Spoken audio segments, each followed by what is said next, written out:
Hello investors and welcome to my YouTube channel where I study the best investors and businesses from around the world. In this week's video we'll go over the story of Slack. Today's video is broken up into three key parts. Number 1, the story of Glitch.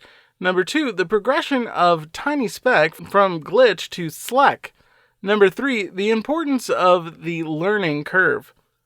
When you start a new product with network effects, the first step is to build a single tiny network that is self-sustaining. You just need one to get it started. However, building even a single network can be very hard. For our first topic today, we will begin with the story of a product and its network that failed. It took 4 years and 10 months to go from founding the startup to shutting down its core product. It was a star team that had seen success in the past, building and selling a company for tens of millions, and as such, it did all the right things. It had an exciting launch, shipping a beta version with fanfare to users after 2 years, and worked closely with its users to add the right features, to fix bugs, and so on. Out of the gate, it raised $17 million from top investors, hiring 45 very talented people to build a quirky, fun, delightful product. The startup was called Tiny Speck, and the product it was building was a multiplayer game called Glitch. Judged by its description alone, Glitch may seem a little out there. It was a multiplayer game in the browser, and the experience was set inside the heads of 11 giants who had been dreaming about a new world that got willed into existence. Users walked around the game world, clicking objects in their environment, and learned skills like fox brushing, potion making, gardening, and teleportation. Unfortunately, the initial reviews were not good. The game's backstory, involving 11 giants who dreamed the world of the game into existence, is mostly stupid, said the AV Club. Users were not kind either. After all of the pre-launch hype about changing the face of gaming forever, the game was dreadfully boring. You basically walk around and click on things. In the end, users didn't stick around. Of course, as a multiplayer game, Glitch would only become fun when a lot of people were playing it and chatting with each other, and the product never achieved enough scale to unlock that social experience. This is not a unique insight nor a remarkable outcome for a startup. After all, many new products go through a long journey only to end in failure. Except one took a strange turn. Years later, Tiny Speck would relaunch with a second product. That product was called Slack. And now, you may know the end of the story, because as of this writing, Slack is used by over 20 million daily active users and by nearly 1 million businesses. It went from Tiny Speck, a startup that was going to be a complete loss, to Slack Technologies Inc., which eventually exited for $26 billion to Salesforce, all while generating more than $800 million in revenue. The company's CEO, Stuart Butterfield, and his co-founders, Eric Castillo, Cal Henderson, and Sergey Morochov, would successfully pull off one of the startup's industry's most incredible reversals of fortune. This brings us to our second topic, where we will be looking at the progression of Tiny Speck and how it went from Glitch, a groundbreaking failure, to Slack, a groundbreaking success. It is easy to imagine products like Slack, which have achieved household name status, as the epitome of overnight success, but networked products are usually not. In Slack's case, it took nearly 4 years to go from founding Glitch to giving up on this first product. With nearly all of the company's funding spent and employees laid off, it took another 2 long years to repeat the arduous journey of going from 0 to 1. To pick a new product, find beta customers, announce the new product broadly, rebuild the team, change the name to Slack, and raise funding for the new strategy.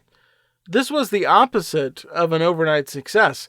This story can serve as a case study about building a product with network effects that can both be difficult and slow. But there is a pattern to their success that can be studied and repeated. The question in Slack's case: what happened between the moment where the company formally started up, Slack, and the moment when it looked like it was really working?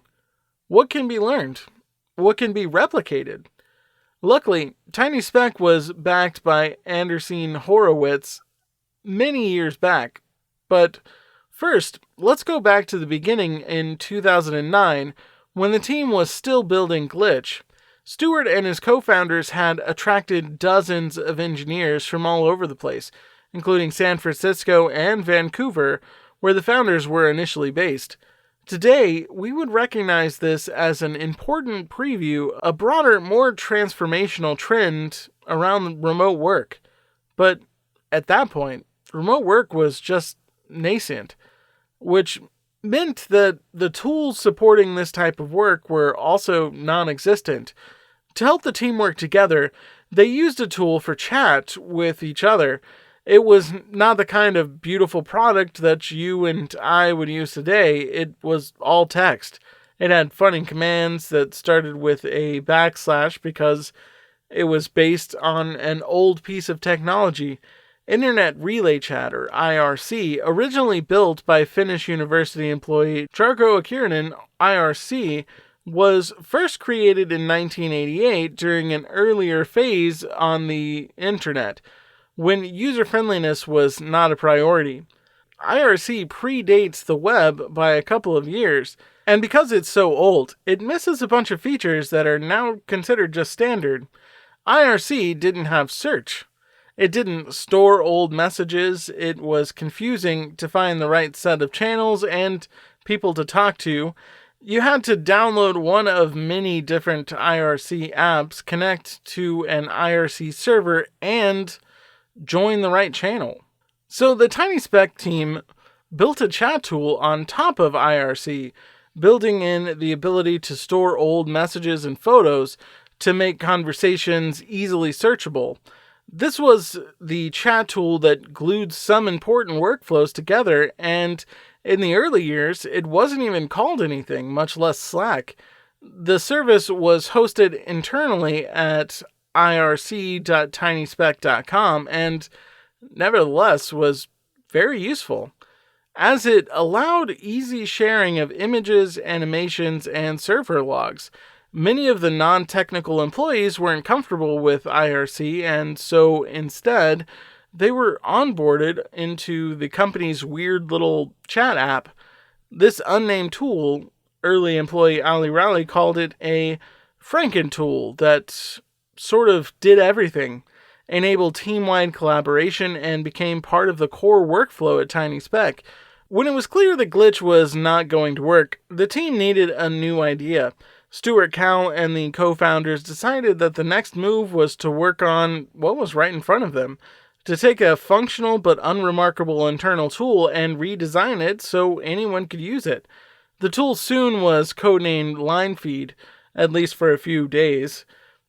Other days, it was called Honeycomb, and other days, Chatly.io, and a litany of other names.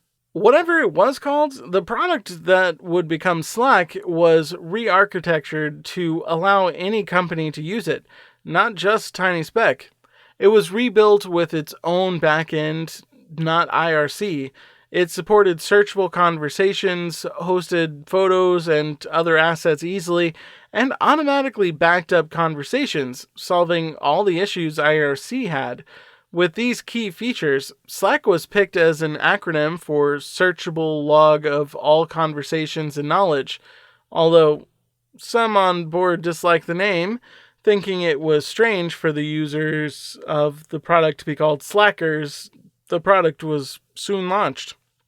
The second step was a private beta testing period with friends of the company where Stuart would personally reach out, try to get them to use Slack, and iterate to add features and improve the experience.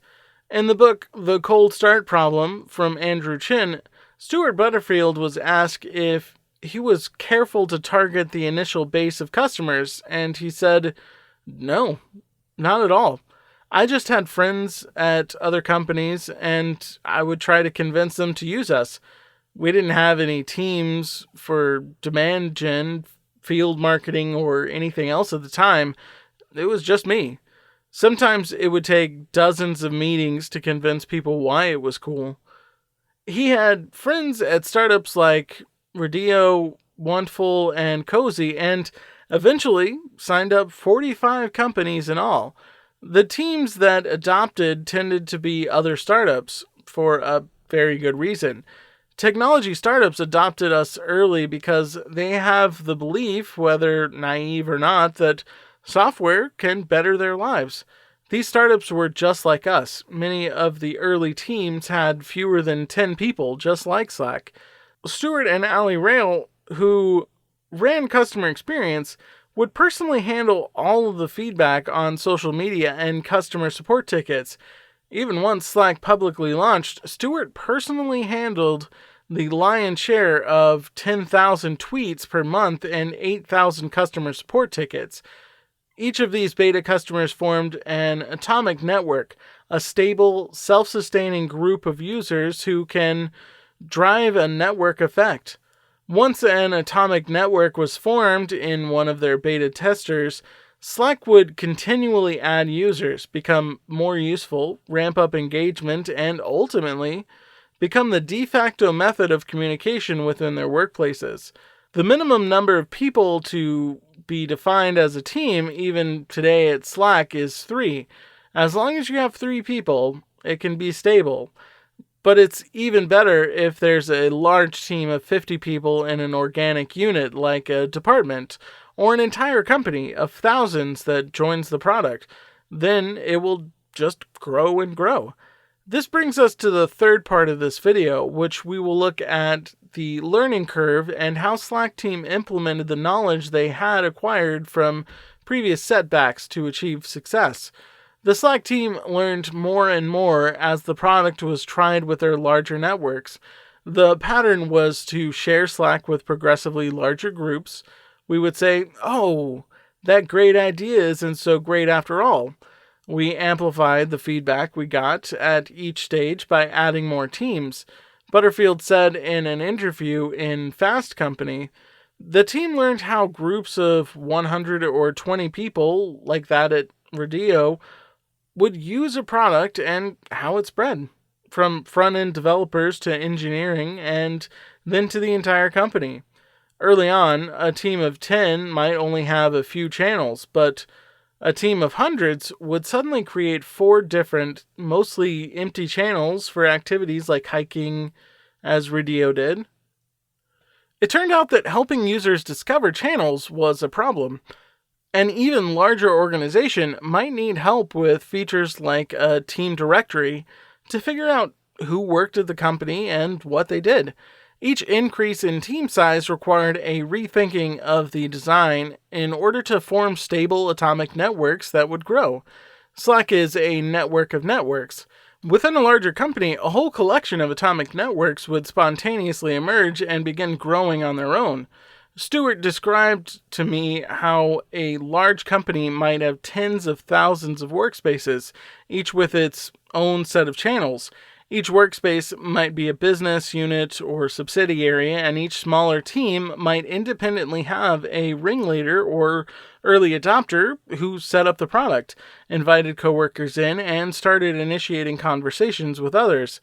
In later years, when the company added an enterprise sales team, they would target large customers who had adopted Slack across multiple parts of their company and ask if they wanted to go wall to wall, bringing the entire company on board in exchange for added security/enterprise features as well as company-wide pricing. Enterprise sales became a huge accelerator a few years into the company's launch. Many of these ideas for increasing adoption through viral growth are borrowed from consumer products.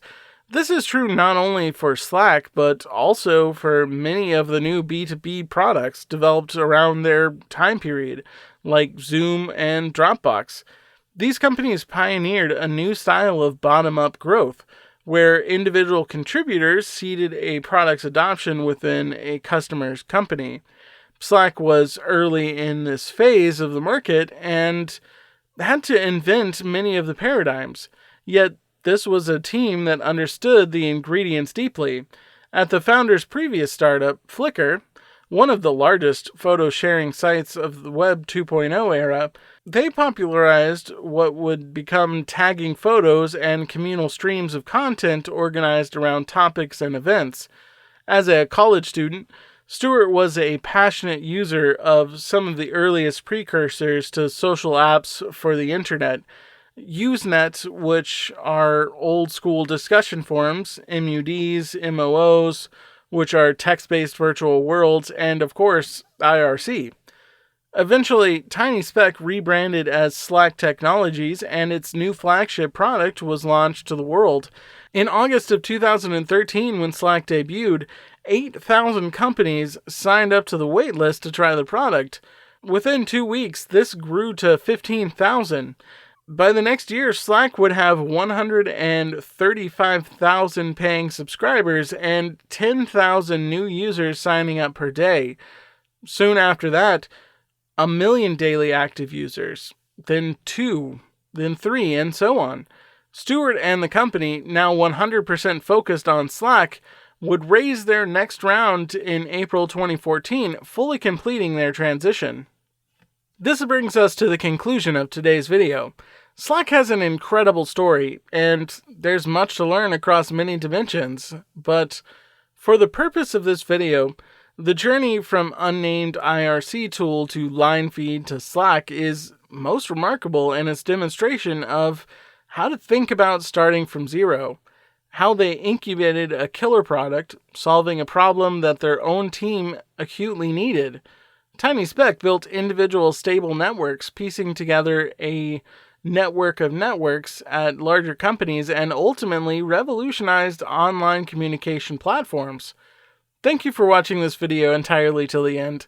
Nothing helps me out more than y'all sticking it out until the end, so please consider subscribing to my channel if you haven't done so already. Also, if you enjoyed this video, please like this video and subscribe to my channel so that I can continue to make videos like this for you to enjoy.